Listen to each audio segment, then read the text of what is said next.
Good morning, good afternoon, good evening, whatever time it is, wherever you are. Welcome to Beach Walk Blog. Today, I'm going to do something a little bit different. Today, I'm going to give you 3 tips which are going to help you to become a better runner. The first tip I'm going to give you is for the first couple of miles of your next run, there's a really easy thing that you can do to help you to become a more economical runner, and that is to do short bursts of your first couple of miles. Let's just say first couple of miles, because it's just easier to say. Do it for a couple of miles and then you can kind of forget about it. Put your arms across your body. Just put your right hand on your left pec and your left hand on your right pec. Just take your arms out of the equation. Take your arms out of the running equation, okay? Don't drive them forwards and backwards. We know that that's nonsense advice. No elite runner drives their arms forwards. They all go across the front of their bodies. They don't drive them forwards. So my advice is, take your arms out of the equation for, just 30 seconds at a time. Maybe 5 times over the first mile or so. So just go for your next run, and as you start running, run for 30 seconds and then do maybe like 30 seconds on, 30 seconds off with your arms across your torso. So right hand to left pec, left hand to right pec, so they're crossed over. And just run like that and just see if you can kind of feel what difference it makes. Okay, that's the first thing. The second thing I'm going to tell you to do in your training, in your movement training. Now I know a lot of runners don't do movement training. All they do is strength training and running. And strength training is not what most runners are doing, is not specific to the running gait movement. It's nothing even close. They do squats, they do deadlifts, they do planks, whatever. We're not talking about that today. We're talking about the movement. So for your movement training, which, like I said, I know you don't do, but I'm asking you to kind of just have a little play around with a little something that will actually help you. So what I want you to do is, I want you to train to rotate your torso. So if you look at all elite runners, they all rotate their torso as they're running. So like I said before, elite runners don't run with their arms going forwards out in front of them and backwards. They run with their arms crossing the front of their body, the front of their torso. They also rotate their torsos when they run, and their spines rotate. And in fact, you do as well. You just probably don't realize it. So the first two things I'm saying to you is, go out for a run and maybe do 30 seconds on, 30 seconds off for the first couple of miles or so, where you put your arms across your torso and run without using your arms. Second thing is for movement training. Now I'm not talking about strength training. I'm talking about movement training, because training the movement is so important. Because people talk about strength training and I say, yeah, what movement? And they go, well, huh? And I get this blank look, or I don't know what you mean. And I say, well, which movement are you strength training? Because strength is specific to the movement. And they go, well, no, it isn't. I go, yes, it is. Of course it is. Because it is. It just is. If I want to get better, or if I want to get stronger doing a bicep curl, or stronger biceps, I have to do bicep curls. Or I have to do a movement that involves elbow flexion. Okay? That's a simple, logical thing. So I'm saying that is the movement. The movement is elbow flexion. A bicep curl is elbow flexion. So in order to get stronger biceps, I must flex my elbows. Okay, that uses my biceps. Okay, so a bicep curl is just a name given to an exercise, but the movement is elbow flexion. Now when I do a rowing movement, it's also elbow flexion. It's not a bicep curl, it's a different exercise because it involves more things, but it still involves elbow flexion. So that movement is elbow flexion. Same thing with running, right? Running involves torso rotation. So train torso rotation, right? The faster you run, the faster you move. Okay, that's one of the things that people seem to forget is the faster I run, the faster I move, because my cadence must go up. That means if my cadence goes up, my movement is getting faster. So if my movement is getting faster, then force equals mass times acceleration. If my movement is getting faster, I'm having to accelerate and decelerate the movements that I'm making faster, right? Which means more force. But it's not the force that you're producing and decelerating is not because there's more weight involved. No, it's because you're moving faster. And that's the difference. When you go into a gym and you train for strength, you don't move faster, you actually move slower because you're lifting more weight. Okay, so you're changing the amount of force that you're producing by increasing the mass. Whereas in running, it's the other way around. You change the amount of force you produce by increasing the acceleration, by increasing the speed of the movement, not by increasing the mass. You don't all of a sudden become heavier, right? And gravity doesn't all of a sudden increase. Sorry about the noise. They're just doing some work over here on my beach. So that's the second thing, all right? Is I want you to start thinking about training the movement training. Of course it is, all right? That's what it is.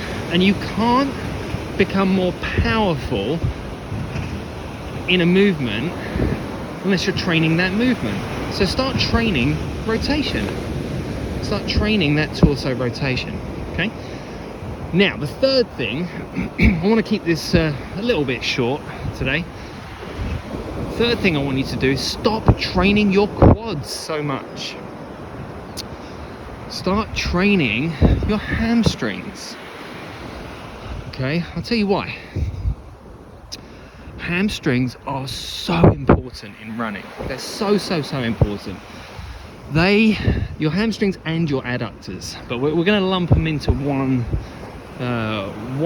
kind of gross name here, and I'm going to call them your internal rotators and extensors. I'm going to call them that just for this, because your quads do the opposite. Your quads are external rotators and flexors of the hip. Okay, so the hamstrings are internal rotators and extensors of the hip. That is a key movement in running, and it is a key part of your strength training and your movement training. Or should I say, it should be, and it isn't. And the reason why it isn't is because, as we know, squats don't train the hamstrings or the adductors very well at all. They don't. And the research has shown this over and over again. It's shown it, but people keep arguing, oh yeah, but I do squats and I get stronger. Then why doesn't that transfer over to running? And the research has really shown this, because you're dominant in the wrong muscles. You're dominant in the wrong movements. Now, you can go and research this if you wish. It's called Lombard's paradox. Lombard's paradox. Now, this is go and research it. Go and have a look. Go and Google it. Lombard's paradox basically is to do with multi-joint muscles, and which muscles of those multi-joint muscles are used in a movement, like for example the squat. And what happens is that when you squat, your hamstrings basically don't do a great deal of work at all. The quads and the glutes, on the other hand, do a lot of work. A lot of work. Oh, look at this little cutie. Hey, buddy. The quads do a whole lot of work, and so do the glutes, because of the position and because of the leverage on the knee.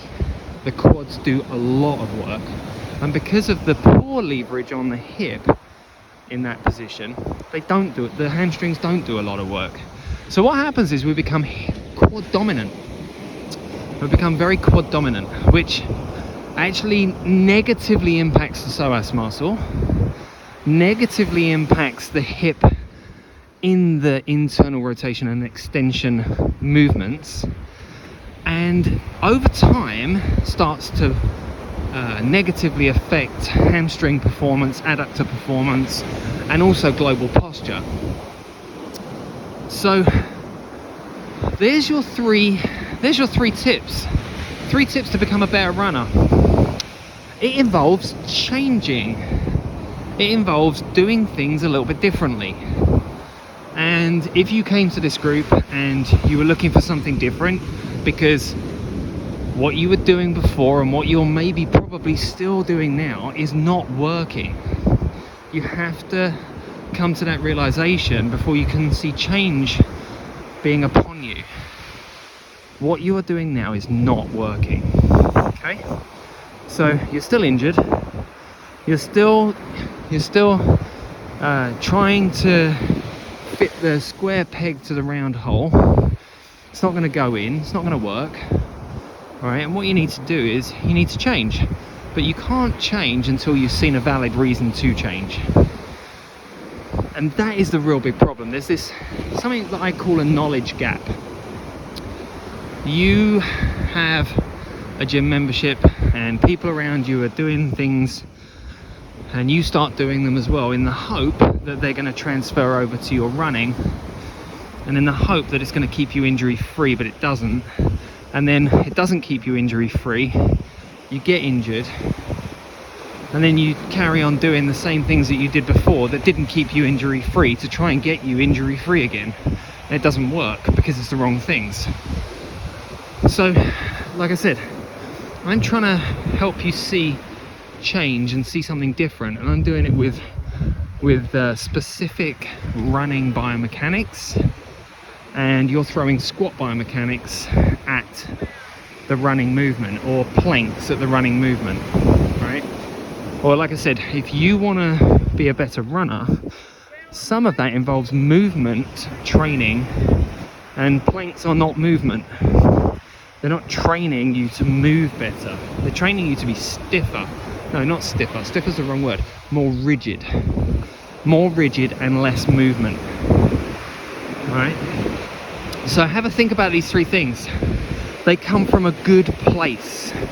All right? They come from a place of research. They come from a place of years and years and years and years of watching and helping runners, watching elite runners run, and working with runners to help them move better. And that works. And the reason why it works is just because that's what it is. It's movement. Okay?